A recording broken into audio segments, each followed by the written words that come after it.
everyone. Welcome to the second part of transaction. In this part, we will go through a very important topic called as asset properties. So, what we have seen till now that a transaction is a small unit of program that can access data item and can also change it. Which means that a transaction may read a data item or it may read and change both. Now, a transaction may go through number of states like active, partially committed, failed, committed, abort. This diagram can be modified like this also. Now, before we go into this, let us see an example again. This was our table. Select star from test. You can see there are 6 rows. Open another window and write the same query. Select star from test. So you can see both as 6. Now, if you try to insert a row into this table from this window, one row created. Select star from test. So what is happening? You can see here the rows are now 7. But if you try to execute this query again here in this window, select star from test, what you can see still there are 6. It is because the transaction has still now not committed. You can call it partially committed, although partially committed is a little bit different, but for the time being you can call it as partially committed because user has still now not issued commit statement. Okay. So this transaction is yet to be committed. But as soon as you type commit here, transaction committed, and you again select star from test, select star from test, what you can see now again this row is visible in this window also. So it is because you must remember this concept now that the changes which you do in a table, unless and until you commit, they are not reflected to the permanent storage. Now permanent storage is a very typical term which of course means hard disk or cloud or secondary storage, but it is more of a dbms oriented word. Stable storage means that user ensures or the dbms ensures that transactions are stored safely. Okay. For example, uh, Oracle might have kept this value in the hard disk before commit, but it was not visible to others. Okay. So just storing a value in the hard disk does not mean it is committed. Committed is a another process of DBMS which ensures that it is now reflected to all other transactions. Okay. We will see this again. Then you will understand it in a better way. What is the meaning of stable storage? Okay. Now, so we have seen this. A transaction may be active, partially committed, committed, failed, abort, etc.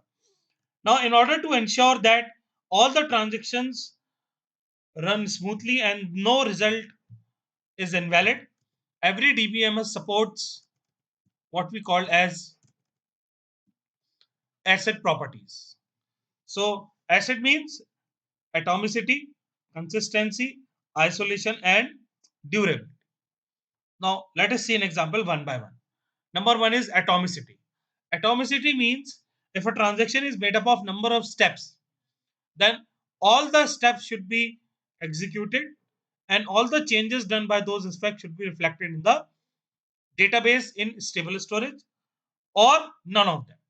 For example, if you are transferring certain amount from A to B account and suddenly power fails, network fails, or hard disk fails just after the amount is deducted from A but not transferred to B.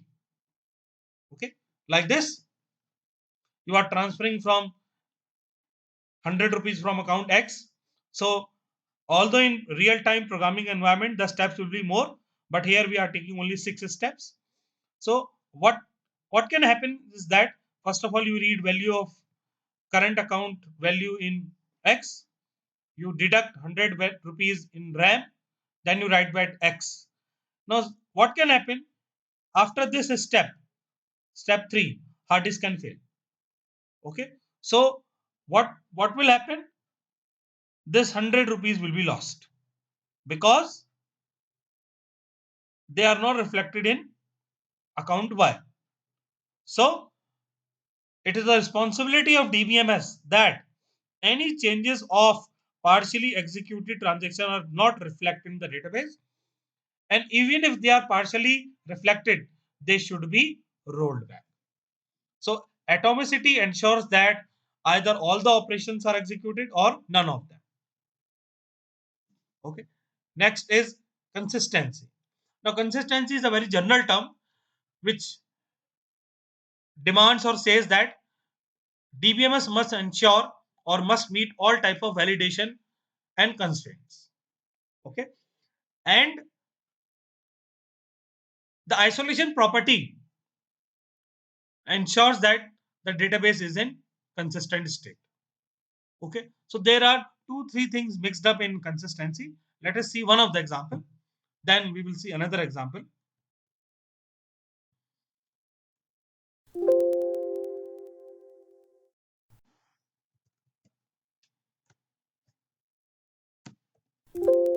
Let us create a table.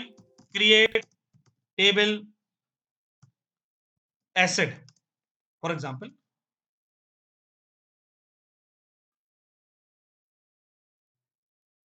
A number, B number, and a constraint called as check. A plus B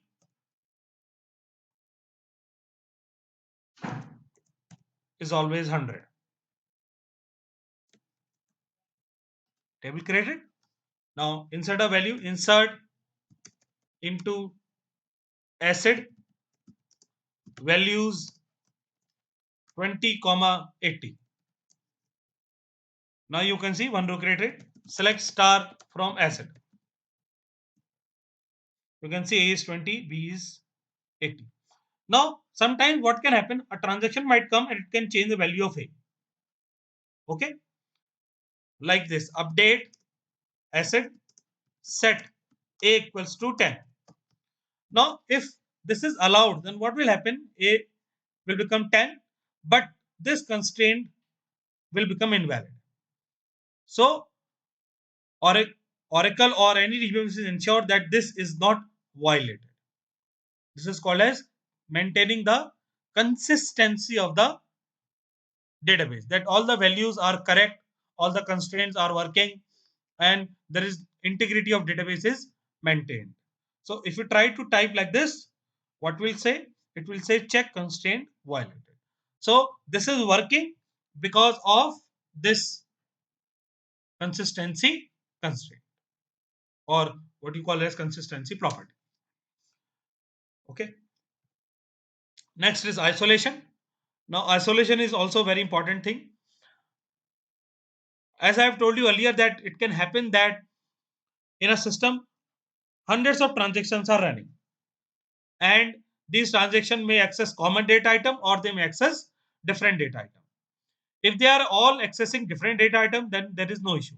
But if they are accessing common data item, then there can be number of problems. For example, there can be two types of transactions. Number one, a transaction which is transferring amount from account X to Y, and another transaction is doing the total of X and Y. Okay. So we will see this isolation in part 2 of this acid properties. Thank you.